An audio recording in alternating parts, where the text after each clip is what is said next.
You could be sold into slavery at age 5 in ancient Rome, not as punishment for a crime, not because you did anything wrong, simply because you were born to the wrong parents, in the wrong place at the wrong time. Today we're exploring the horrifying reality of child slavery in ancient Rome, and I warn you, this gets dark. Let's understand what life was really like for these forgotten children.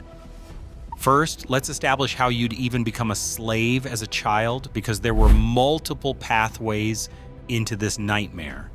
The most common way was being born into slavery. If your mother was a slave, you automatically became property the moment you were born. It didn't matter who your father was. Even if your father was the master himself, a wealthy senator, or even a free citizen, you belonged to whoever owned your mother. You had no rights, no citizenship, no future beyond servitude.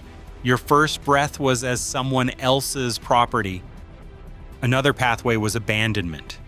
Roman law allowed fathers to reject newborns through a practice called infant exposure.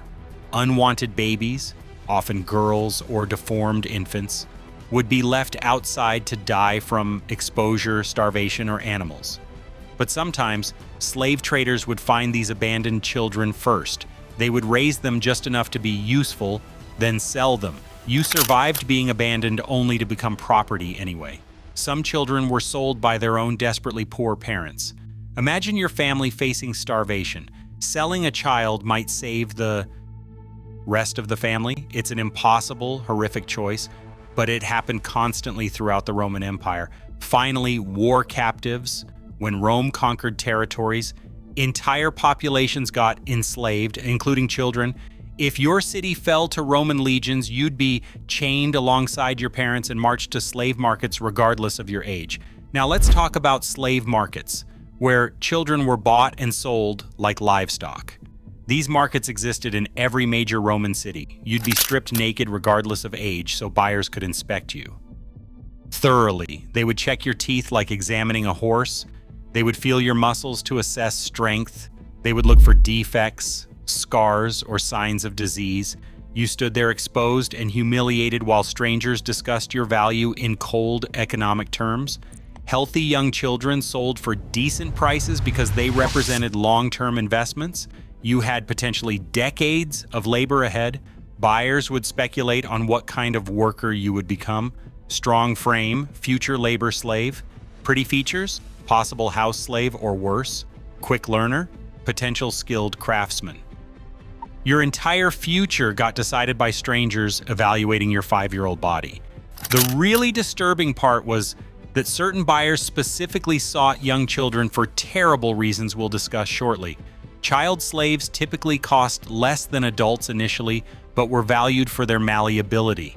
You could be trained, molded, and broken into obedience easier than adults who might resist or remember freedom.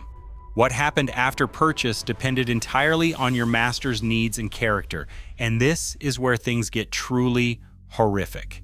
Some child slaves got relatively fortunate assignments, if you can call any slavery fortunate. Household slaves in wealthy homes might receive decent food, clothing, and shelter.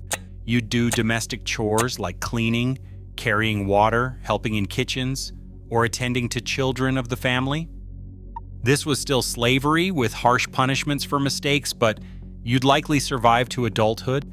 Agricultural slaves faced much worse conditions. You'd work in fields from dawn to dusk, doing back-breaking labor, planting, harvesting, hauling water, tending animals.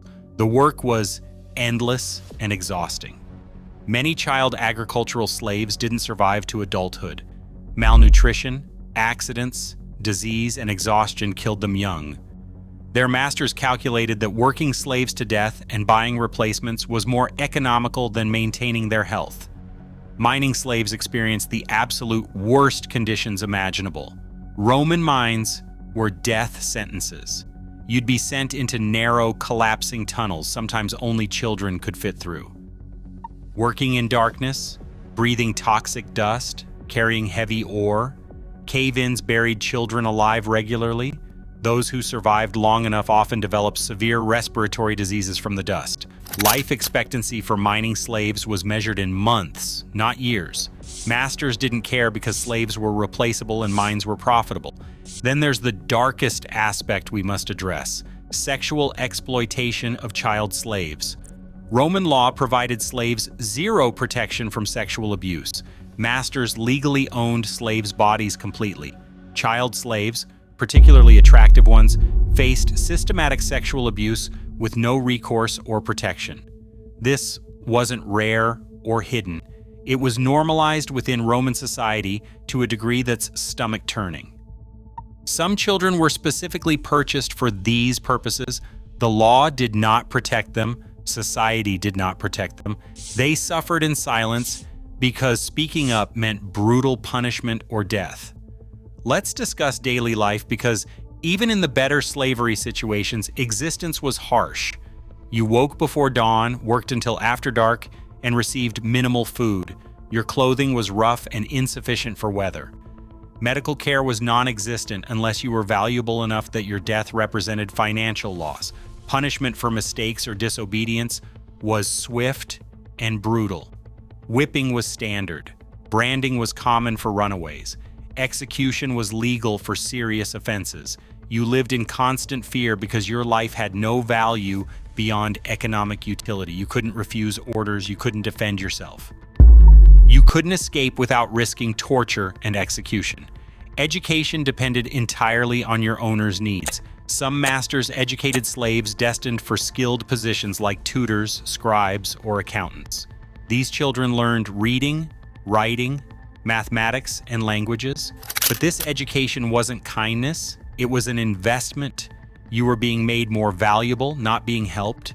Most child slaves received zero education beyond whatever tasks they were assigned. Here's something particularly cruel. You'd watch free children playing, learning, and growing up with possibilities while you had none. You'd see children your age with families, homes, and futures while you owned nothing, not even yourself. You'd witness free children being loved and protected while you faced abuse with no protection. The psychological damage this caused was immense, though Romans never considered slaves' emotional well-being. Occasionally, some slaves achieved freedom through manumission, where owners legally freed slaves. Sometimes this happened as a reward for exceptional service. Sometimes sick or elderly slaves were freed to avoid supporting them. But freedom for child slaves was extremely rare. They represented too much future labor value. Why free a child who could work for decades? Even if eventually freed, they carried trauma and often had no skills for independent survival. The scale of child slavery in Rome was staggering. Estimates suggest 20 to 30% of Rome's population were slaves, and significant portions were children. We're talking about millions of children throughout the empire's history living this nightmare. Their stories weren't recorded, their names weren't remembered. They existed as property, suffered immensely, and disappeared from history without a trace. Modern society rightfully views this as one of humanity's greatest moral failures.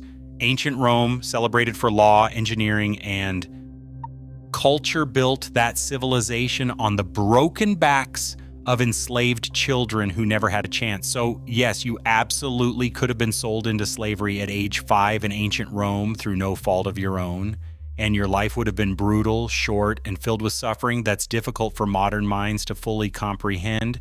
Remember these forgotten children when studying Roman history, because their suffering was the hidden foundation of Roman greatness. If this video impacted you, leave your thoughts in the comments and subscribe for more honest historical content that doesn't sugarcoat the truth. In ancient Rome, the scale of child slavery was staggering. Children as young as 5 could be sold into servitude for reasons beyond their control.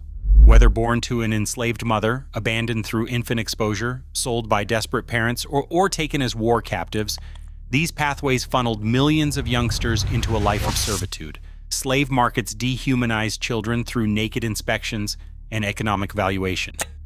The range of fates awaiting them varied from domestic servitude to deadly agricultural work and lethal mining conditions. The normalized sexual abuse and total legal power masters held over child bodies were horrifying. Daily life for these children involved long hours, meager food, brutal punishments, and scarce medical care. The psychological trauma of watching free children play was immense, while rare manumission offered only occasional and insufficient escape.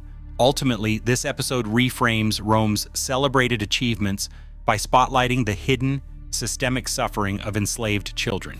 It urges viewers to remember these forgotten victims when studying ancient history.